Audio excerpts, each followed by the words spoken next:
Hello,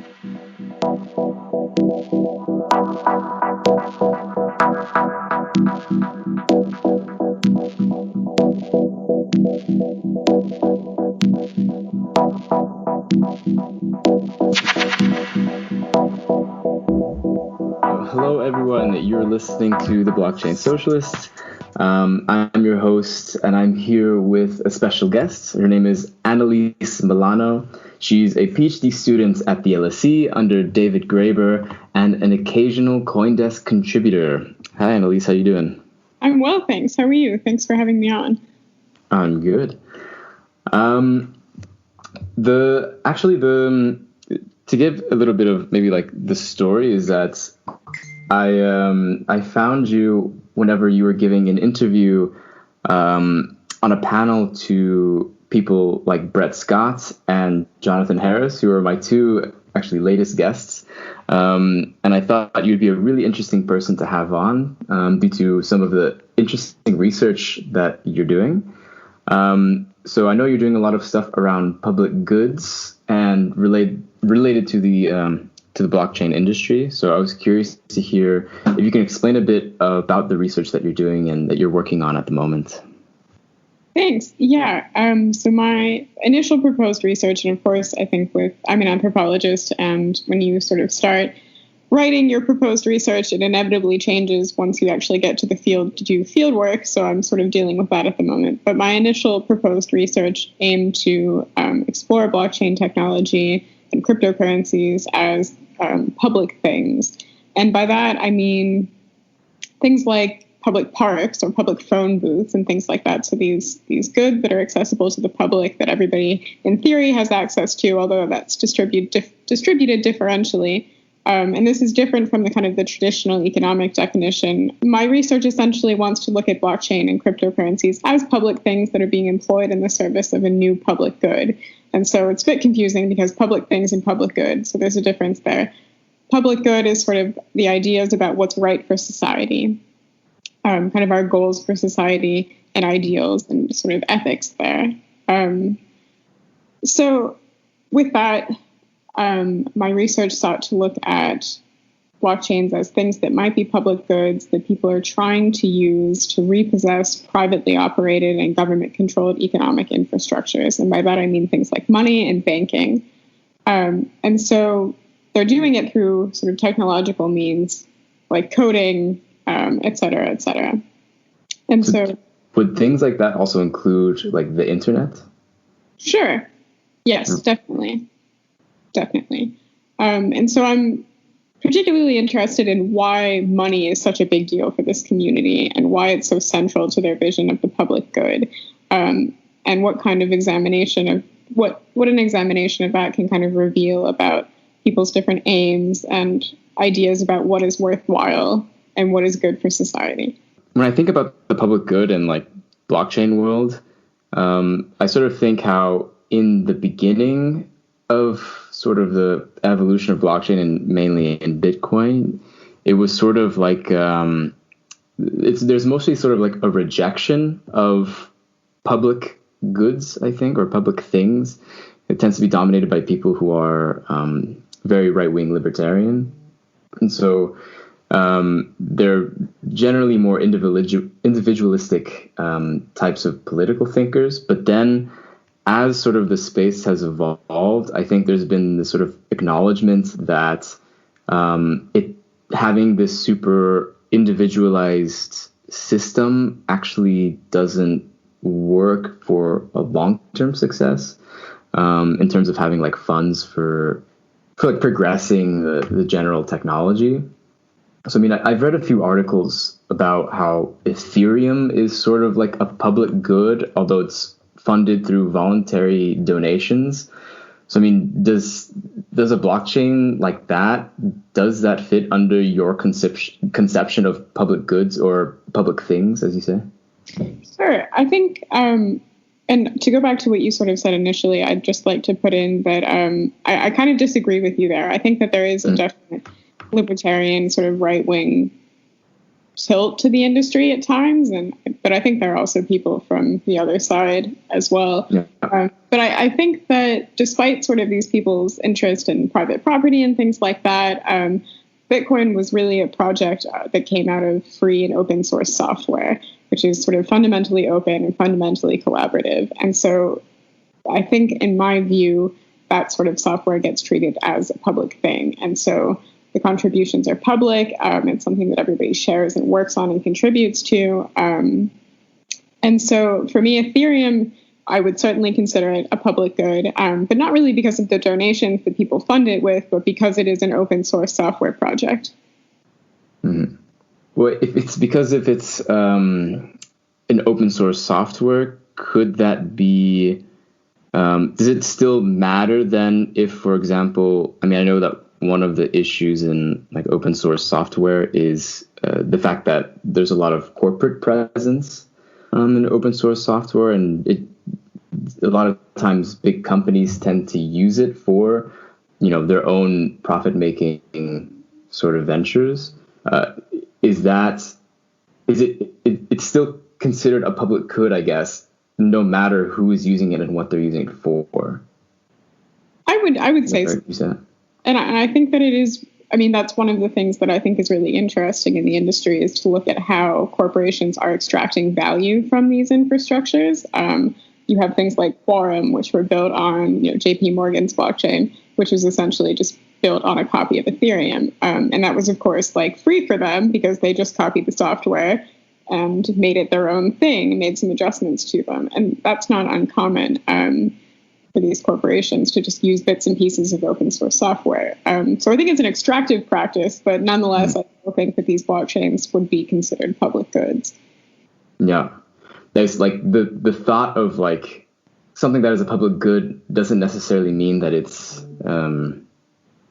good, I guess, for everyone in a certain sense. Yeah, certainly. And I mean, they are contested things, and they are sites where people, people coalesce around these things, and it's people of all different kinds and of all sorts of political motivations and et cetera, et cetera.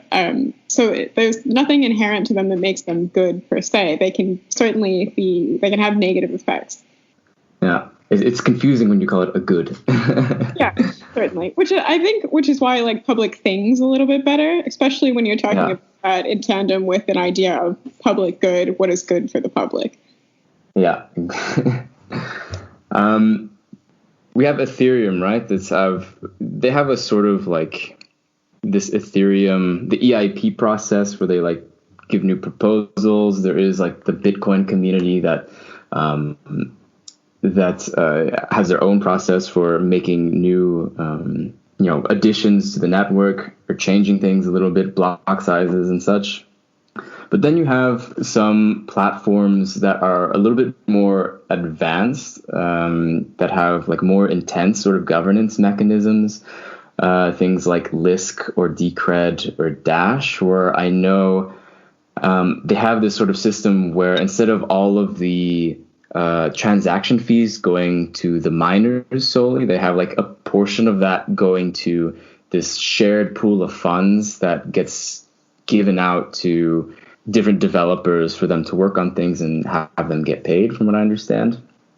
What is your thought on that type of evolution of the space in general in relation to public things? Yeah, I guess, it's just a different type of governance, really, and it's people trying to, because I think when you have, with Bitcoin and Ethereum, you have the influence of whales and miners and things like that, like the sort of the barriers to entry for anyone wishing to exert influence on the blockchain it's pretty high. To be a miner, you have to have a great deal of infrastructure. It costs a lot of money. It's not the sort of thing you can just do from your PC anymore. And so I think that it's these other alternative governance projects are interesting because I think in part they're trying to break down the barriers to entry for other people. And so they're increasing accessibility to to these blockchains, which are effectively public goods. So I think it's interesting in that regard.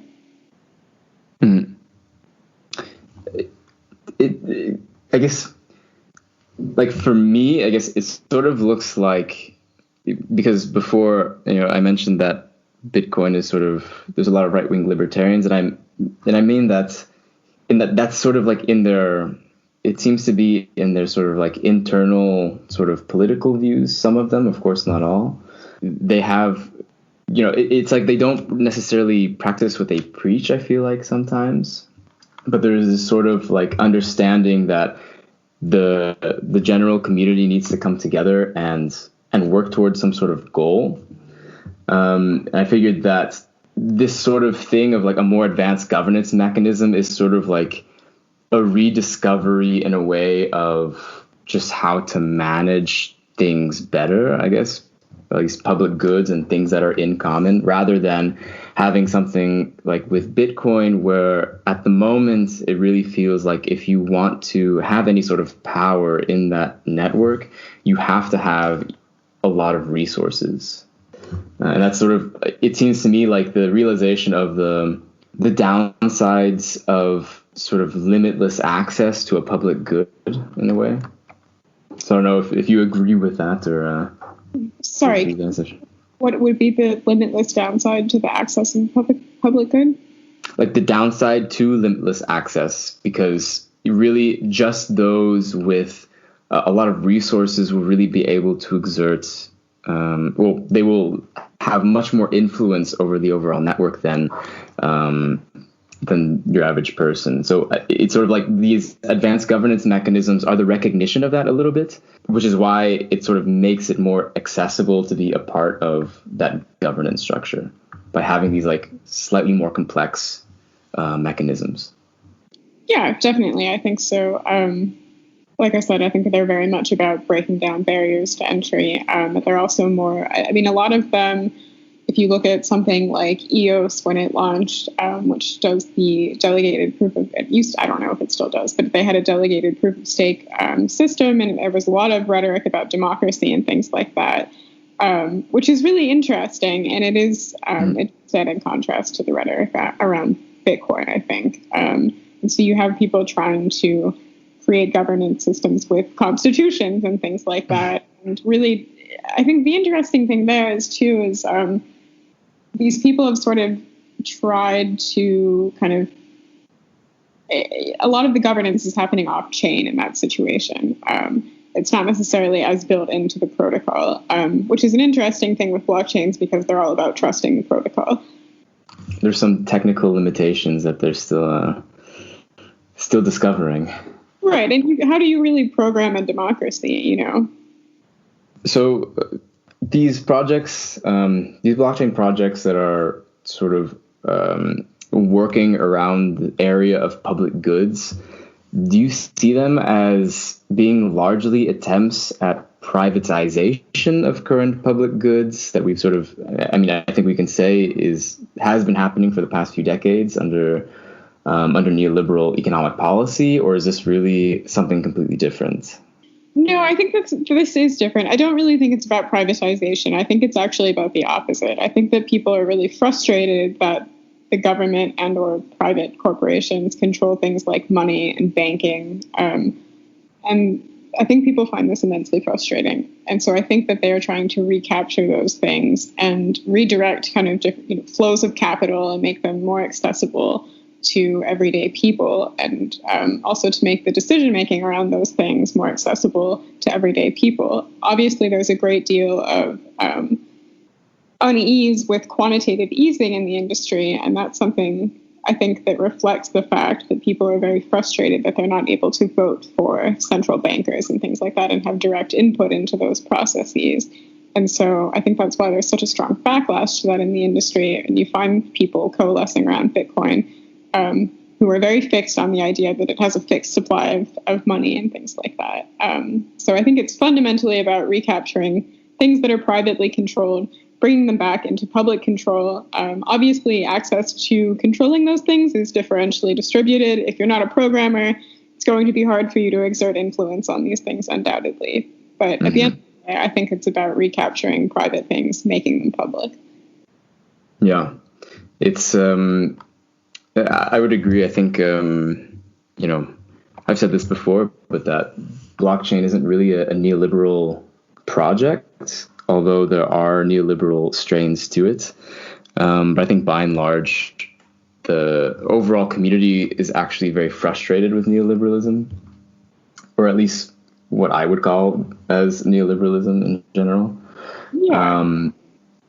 So I think it's interesting because there's so many things that are like that we sort of like take for granted, I guess, in a way, that are public goods, but that we don't really have a say in. We just sort of let either elected or unelected officials take control of it. And I think that's something that frustrates a lot of people, whether or not they are victims of something, they're victims of privatization or not. Definitely. And I think that to kind of add to what I was saying earlier, I think that there is a neoliberal proclivity to privatize things. And we do see that public goods, sort of non-tech public goods, have increasingly become under pressure to be privatized and privately managed. And I think in light of the decline of physical public things in the neoliberal era, people have begun to pursue them and build them and reimagine them online. And so that's why I think blockchain is a particularly important thing to study. Yeah, that is interesting. So another, I think, interest of yours that we've discussed a little bit before the call was your interest in personal tokens.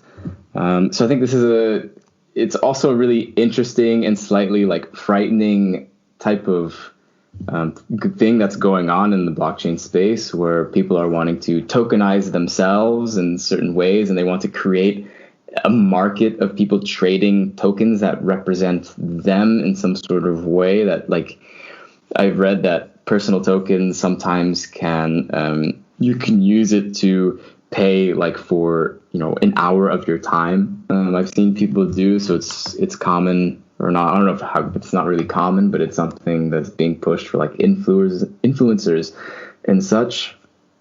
But before we get into that, I was curious what your thoughts are on what the logic is behind this push for personal tokens.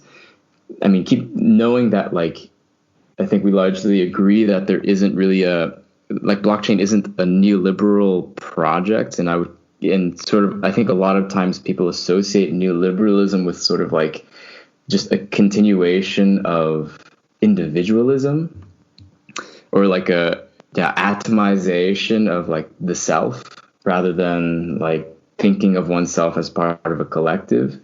So I was curious on what you think is like behind this push for personal tokens in the blockchain space. Sure. So there are a few things going on. I think, one, they're fascinating because they are so very different from Bitcoin and other types of money that we typically interact with. Generally, sort of those things function because they're anonymous, and they're meant to be anonymous, not personal. These obviously are, of course, the opposite of that.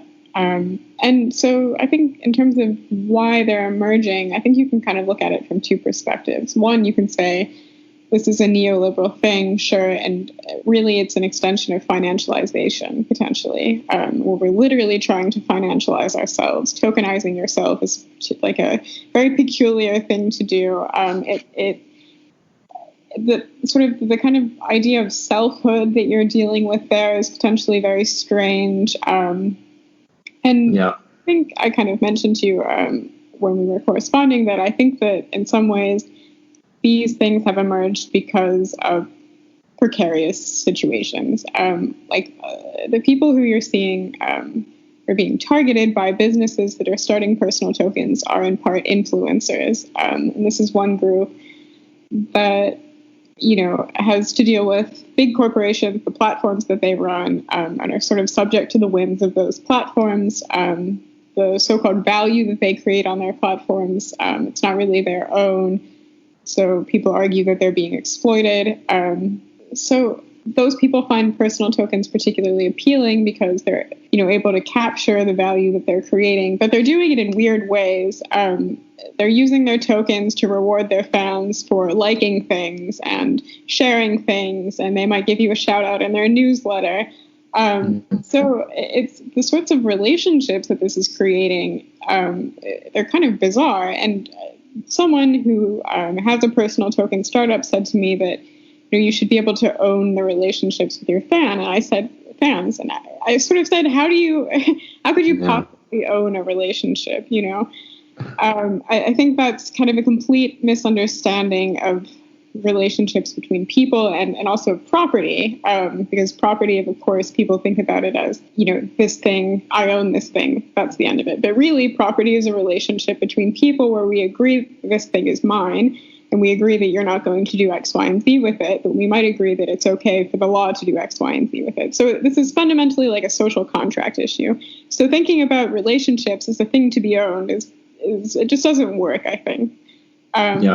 So the long story short is that these things are creating particular types of relationships, and I'm interested in kind of figuring out what those are. I don't yet have any answers on that.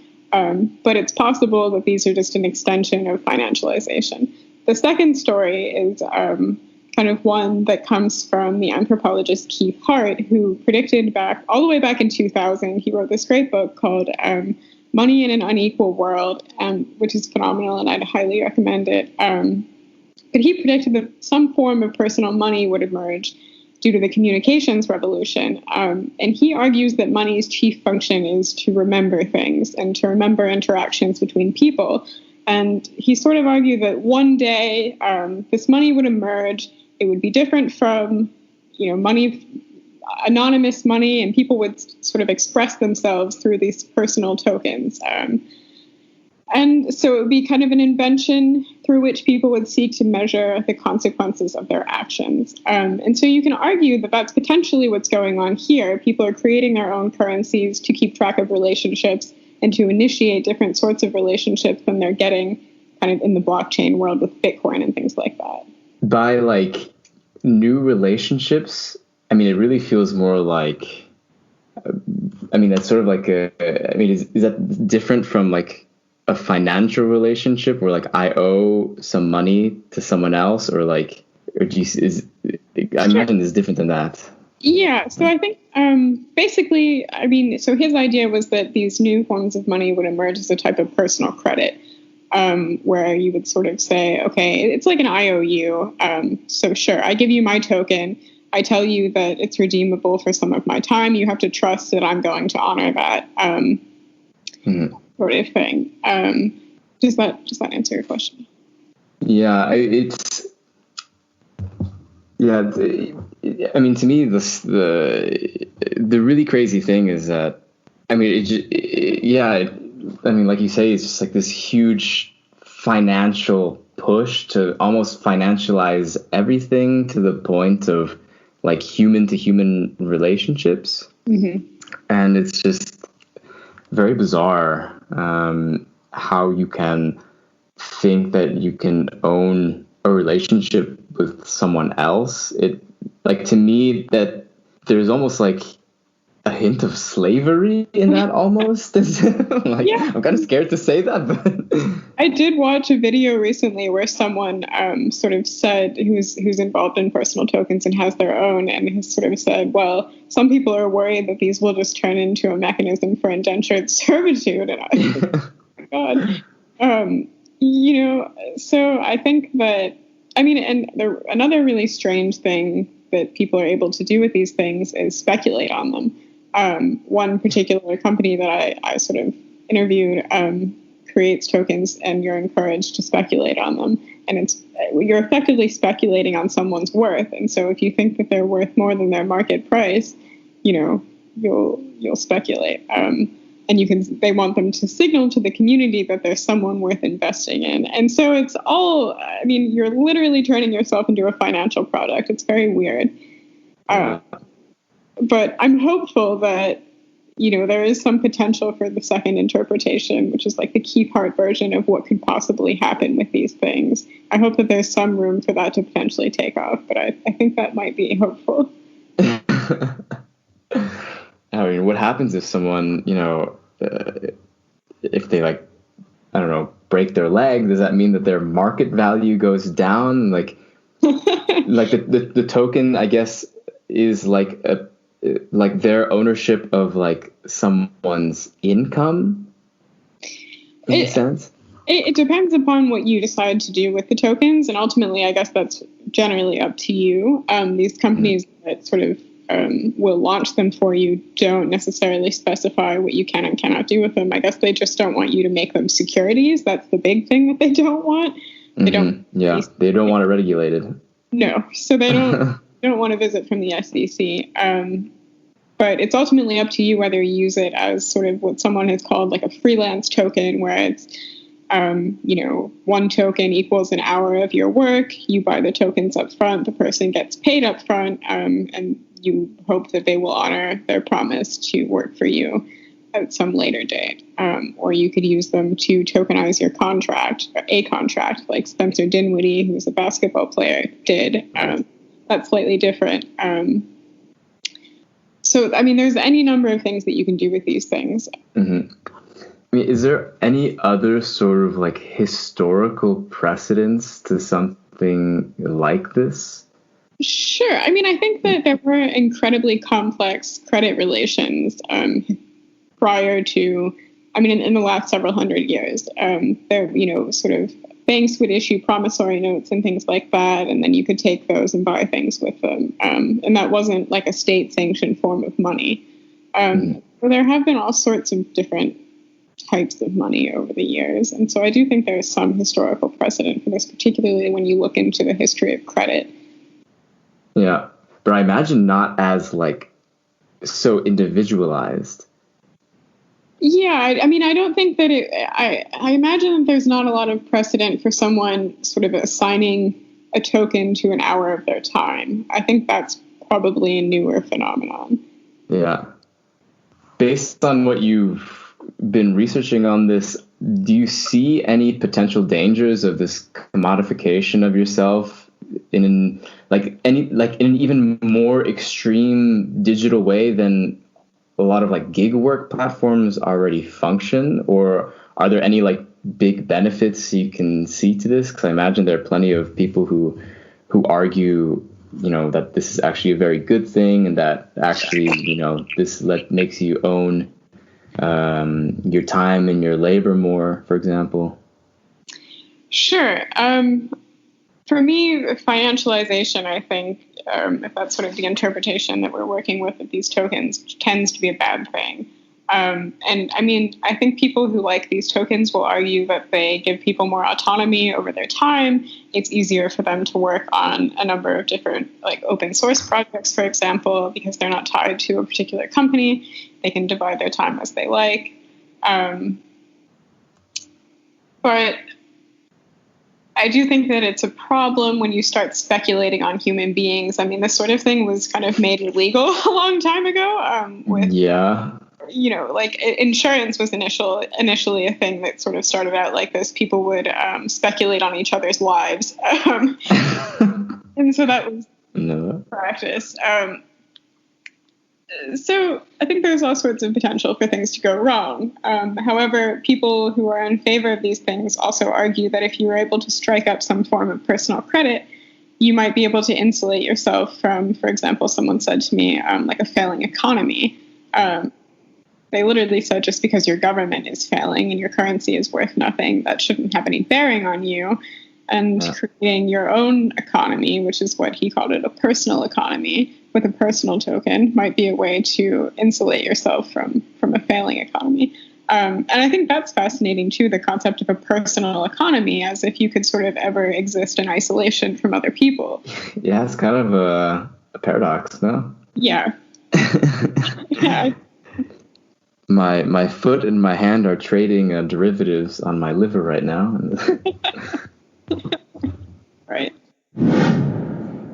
Hey everyone, if you're enjoying this interview so far and want to be sure that more content like this can be created, you can donate to my efforts through Patreon. So if you go to patreon.com/theblockchainsocialist, you can donate $3 per month or more to help me out and join other patrons like Andrew, Sam, Paul, and Matthew. At the moment, I've spent more on this project than I've earned from it due to hosting costs, so any amount really helps. And in the future, I'm hoping to do more complex bits of content, like through video, to help spread the message that blockchain doesn't need to be used to further entrench capitalist exploitation, as long as we put our efforts into it. So if that message resonates with you, I hope you'll consider helping out. If you can't help out financially, I understand. One of the things that you can do instead is to respond to the community post that is on the r/cryptoleftist subreddit. It's pinned to the top, so it's not difficult to find, but I'll leave a link in the show description. If you don't have a Reddit account, feel free to look at the post and just respond in the Discord group or in the comment section of whatever you're listening. The purpose is to analyze people's responses to the question, which is related to your thoughts on blockchain and its relation to left-wing politics.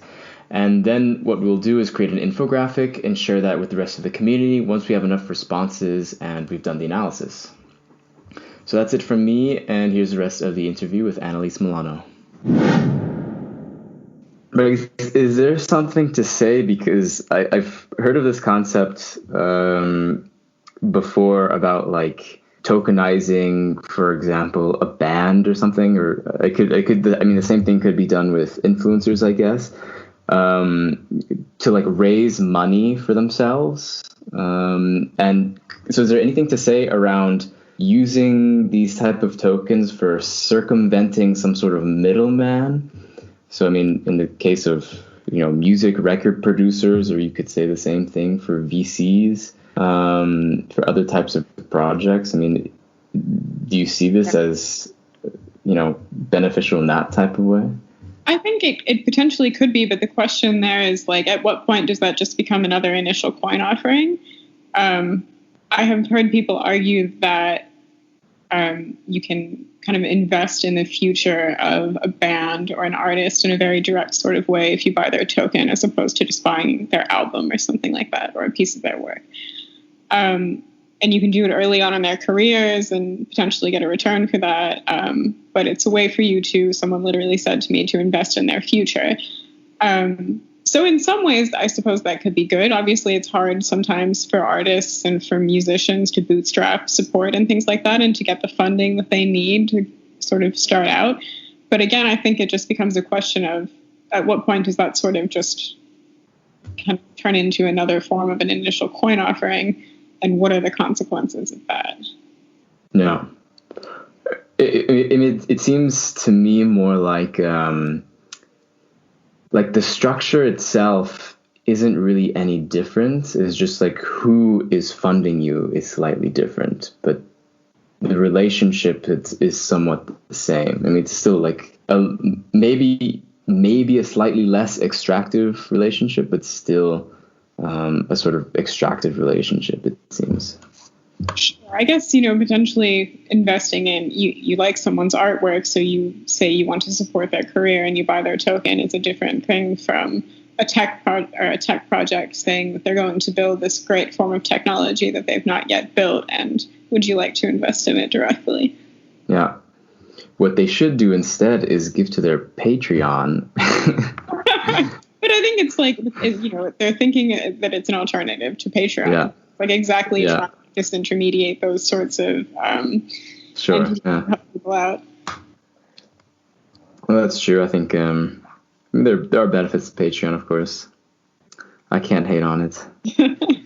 Yeah, but I think what is interesting though is that what was supposed to be like a really big deal with this NBA point guard Spencer Dinwiddie tokenizing his contract is that he only raised a tenth of what their goal was. So they only raised $1.3 million when they wanted to sell $13.5 million. So it still seems like it's still a bit of a ways away, maybe, from reaching mainstream sort of adoption, I guess.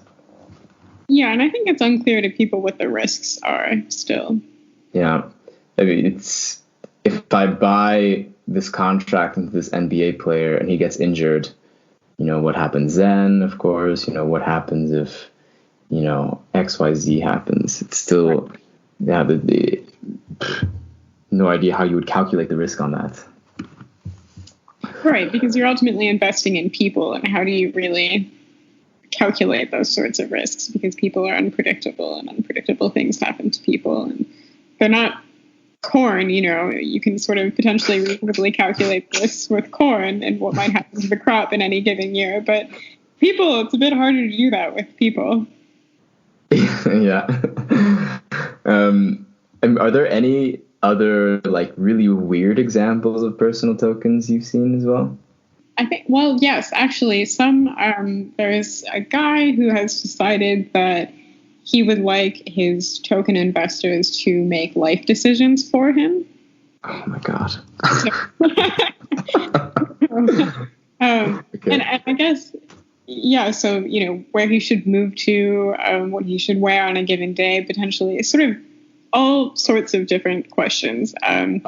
They have input on those things. And he sort of said, well, I'll do this within reason. I'm not going to ask them if I should sort of marry someone or not. But that's what he's doing.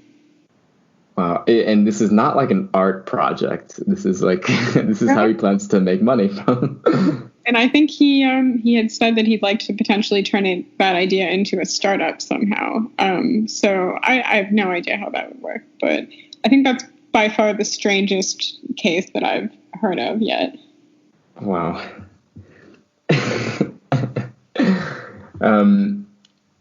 So keeping that in mind, I know that you plan on also potentially getting your own personal token as part of your research, as you mentioned to me before we started talking.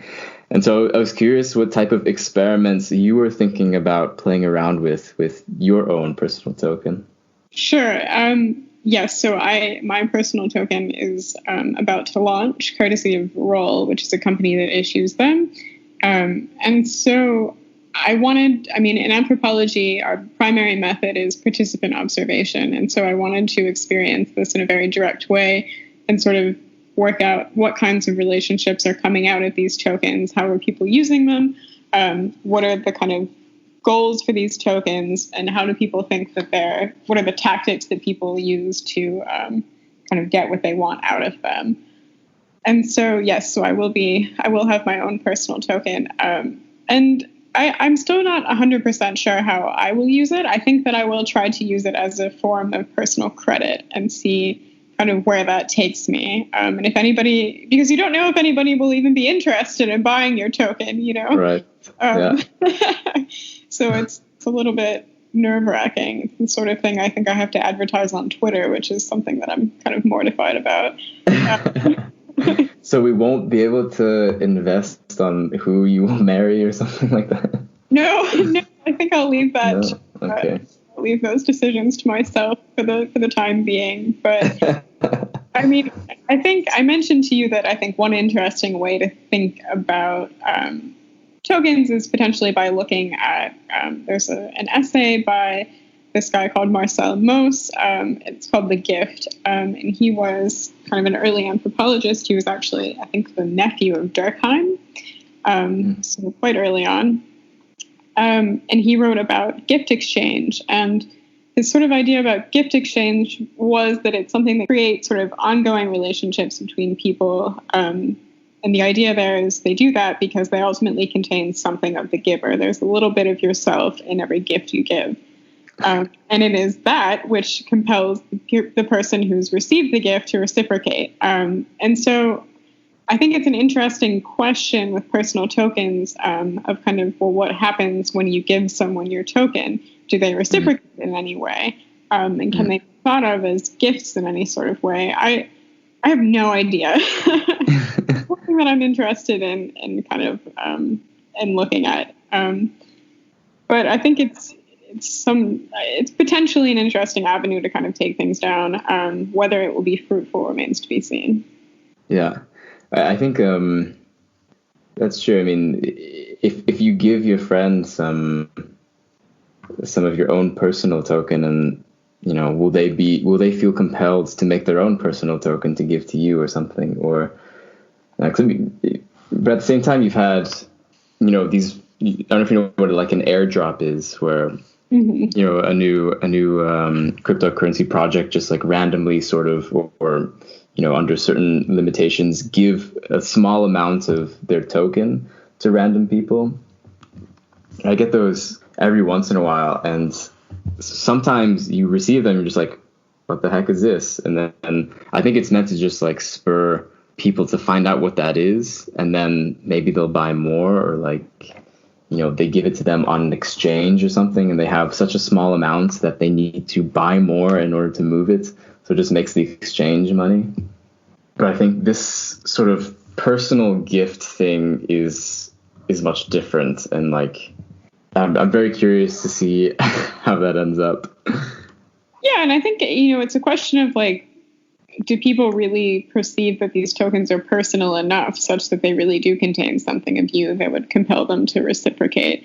One of the people that I spoke to argues that they are kind of mimetic representations of ourselves, and that people really do see them as a substitute for the person that they're meant to represent. I don't know if that's true, but I think it probably will be revealing when I give these tokens out, if people feel compelled in any way to kind of create a relationship with me or to return something to me, or if it's just because, or if they think that, these things are really just worthless, so there's no obligation to kind of continue the relationship or even to exchange something in return. Mm-hmm. Yeah, I mean, there's a difference between looking at like, a number on a screen as a representation of one coin or something versus, I don't know, a personalized card to someone. One of the last things I wanted to talk to you about was, since you were or sometimes contributor of CoinDesk, so I was curious about what your experience was like working there, and when will they unionize? Well, I used to sort of joke with them every so often that I was going to attempt to unionize the company, and they didn't love that, but it was a joke that I made fairly frequently. I had a good experience working there. It was, I think, me, as someone who doesn't come from a technical background in any way, working there was a really good way to kind of get immersed in the blockchain industry and figure out what was going on, learn about the technology very quickly, and kind of get a handle on it. And that has enabled me to do my research in a more effective way, I think. I guess one of the reasons I sort of asked that is since sometimes I think people on the left who already have sort of maybe a bad opinion about blockchain or cryptocurrencies in general, they tend to assume that everyone who's sort of mildly associated with it are sort of thinking in one direction, or generally think that they are right-wing libertarians or something. And I guess you are already an example of someone who isn't like that, but I imagine that having the experience of working in there, you can say that it's not as dry and cut as I think maybe sometimes criticize it to be.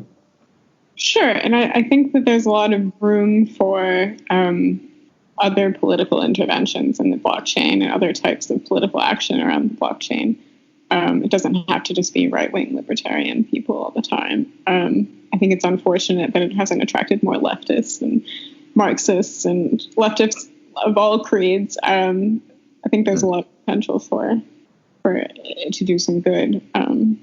Well, thank you so much for coming on. That's all the questions that I have. For the last part, I guess, where can people find out more about you and keep up with your work? Sure. Probably Twitter is the best way to do that. I'm at Annaliese Milano, and I rarely tweet, but if I do have anything interesting to say, it might appear there someday. Well, I guess you will possibly be tweeting about your personal token. Yes, that will probably happen at some point soon.